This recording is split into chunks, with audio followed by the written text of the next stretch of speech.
Hey guys, once again welcome back to my YouTube channel. In this video, we'll be seeing of union attacks in SQL injection. We'll be dealing with the topic what is SQL, what is union select. Second, we'll be seeing example for union select. We'll also be seeing how to carry out an union attack, and we'll also find the number of columns by using two methods, that is order by method and union select method. So before I go into my video, as a disclaimer, this video is only for educational purpose. So first one, what is union select? When an application is vulnerable to SQL injection and the results of the queries are returned within the application responses, the union key can be used to retrieve data from the other tables within the database.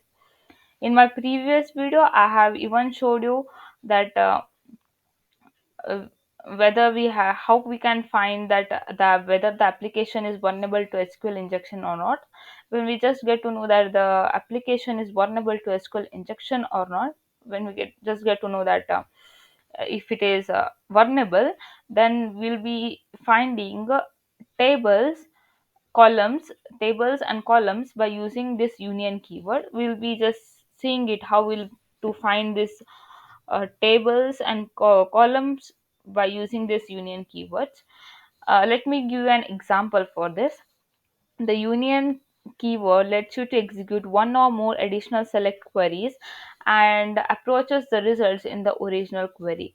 Here is a syntax for that.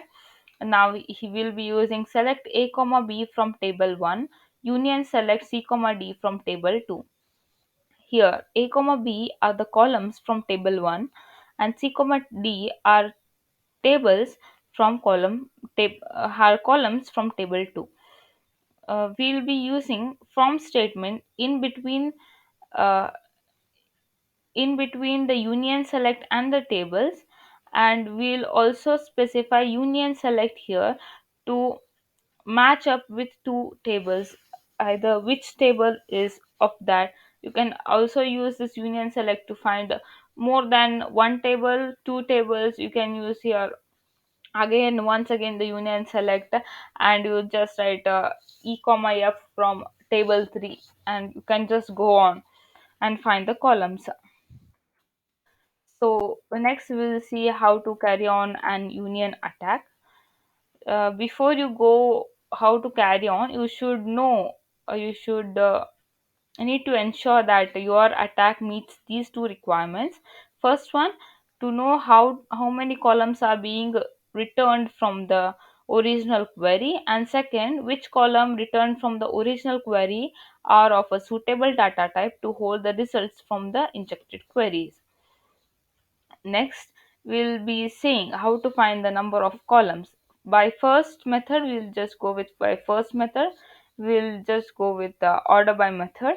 Order by clauses and incrementing the specified column index until an error occurs.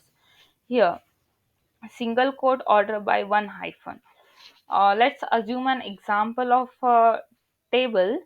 Let us consider that we have a table with two columns in the application, uh, and we use this SQL query like single quote order by one dub, double hyphen.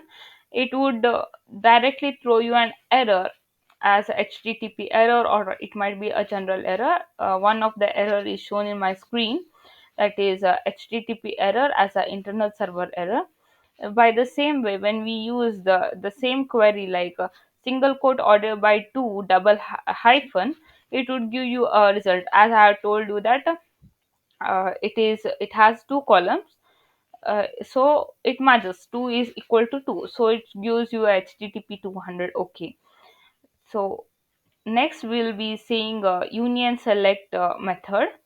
This say it is the same way as order by butter method, but still, order by union select method is more in use than order by method. Here, say, as the same, we will consider that table has three columns in that. We when we just write a query like union select null. Means a null indicates one column. It here null indicates one column, and the same way when we write the query like union select null comma null, null comma null are two columns. So as I told in the table, it has three columns. It would throw you an error like http error or a general error. Most probably in union select statement it will always throw you an http error. When you just add another null that which indicates another column, it would give you an http 200 okay, because it has three columns in that. So I hope this video was useful to you all. So in my next video, I'll be showing you a practice lab on union select statements. And so like, share and subscribe my channel. Stay tuned till my next video. Have a good day.